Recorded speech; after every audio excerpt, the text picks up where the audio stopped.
Welcome friends, ভোটের মধ্যেই কি ফের ডিএ বাড়ছে? আজকে একটি আপডেট উঠে এসেছে পত্রিকায়, অবশ্যই দেখে রাখবেন, শেয়ার করবেন, চ্যানেলগুলো সাবস্ক্রাইব করবেন। দেখুন কি বলা হচ্ছে, পশ্চিমবঙ্গে বিধানসভা নির্বাচন 2026-এর আগে মহার্ঘভাতা ইস্যু আবারও রাজনৈতিক আলোচনার কেন্দ্র। কেন্দ্রের নরেন্দ্র মোদী সরকার শীঘ্রই কেন্দ্রীয় সরকারি কর্মচারীদের জন্য নতুন করে ডিএ বাড়ানো ঘোষণা করতে পারে বলে খবর। সূত্রের মতে এবার 2 থেকে 4% পর্যন্ত ডিএ বৃদ্ধি হতে পারে। এর আগে কেন্দ্রীয় স্বরাষ্ট্রমন্ত্রী অমিত শাহ ঘোষণা করেছিলেন, বিজেপি যদি বাংলায় ক্ষমতায় আসে তাহলে রাজ্য সরকারি কর্মচারীদের কেন্দ্রের হারে ডিএ দেওয়া হবে।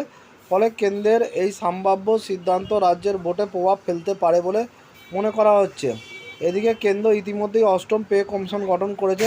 যদিও এই কমিশনের চূড়ান্ত রিপোর্ট 2027 সালে আসার কথা, তবুও নিয়ম অনুযায়ী এর কার্যকারিতা 2026 সালের 1 জানুয়ারি থেকে ধরা হতে পারে।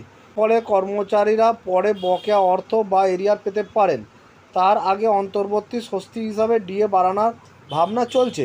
বর্তমান মূল্যবৃদ্ধি সূচকের ভিত্তিতে ডিএ নির্ধারিত হয়। যদি 2 থেকে 4% ডিএ বাড়ে তাহলে কর্মচারীদের বেতন কিছুটা বৃদ্ধি হবে। যেমন যাদের বেসিক বেতন 18,000 টাকা, তাদের মাসে প্রায় 360 টাকা থেকে 540 টাকা বাড়তে পারে। আবার 56,000 টাকার বেসিকে 1,100 টাকার বেশি বাড়ানোর সম্ভাবনা রয়েছে।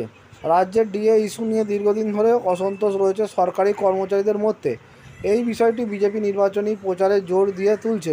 বিরোধী দলনেতা শুভেন্দু অধিকারীও এ নিয়ে রাজ্য সরকারকে কটাক্ষ করেছেন। বিজেপি আরও জানিয়েছেন, তারা ক্ষমতায় এলে 1.5 মাসের মধ্যেই সপ্তম বেতন কমিশন গঠন করবে। তাদের দাবি, অন্য রাজ্য যেমন ডিএ বেড়েছে তেমনি বাংলাতেও বাড়ানো সম্ভব। বিশেষজ্ঞদের মধ্যে ধাপে ধাপে ডিএ বাড়ানো কর্মচারীদের হাতে কিছুটা বাড়তি টাকা আসবে, যা বাজারে খরচ বাড়াতে সাহায্য করবে। তবে রাজ্যের জন্য এই বাড়তি আর্থিক বোঝা সামলানো বড় চ্যালেঞ্জ হয়ে দাঁড়াতে পারে। তাহলে দেখলেন যে ডিএটা পেন্ডিং আছে কেন্দ্রের এক কিস্তি, সেটা কিন্তু বাড়তে পারে বলে বলা হচ্ছে। এরই মধ্যে কিন্তু খবর আসতে পারে নির্বাচনের মধ্যেই, কারণ অনেকটাই দেরি হয়ে গেছে। যেটা মার্চ মাসে ঘোষণা হয়ে যায়, এতদিনে তারা এরিয়ার পেয়ে যান, কিন্তু সেটা এখনও ঘোষণাই হয়নি। ফলে কবে পাবে সেই নিয়ে ধোঁয়াশা তৈরি হয়েছে। তবে যেটা বলা হচ্ছে খুব শিগগিরই কিন্তু সেটা বাড়তে পারে। ধন্যবাদ।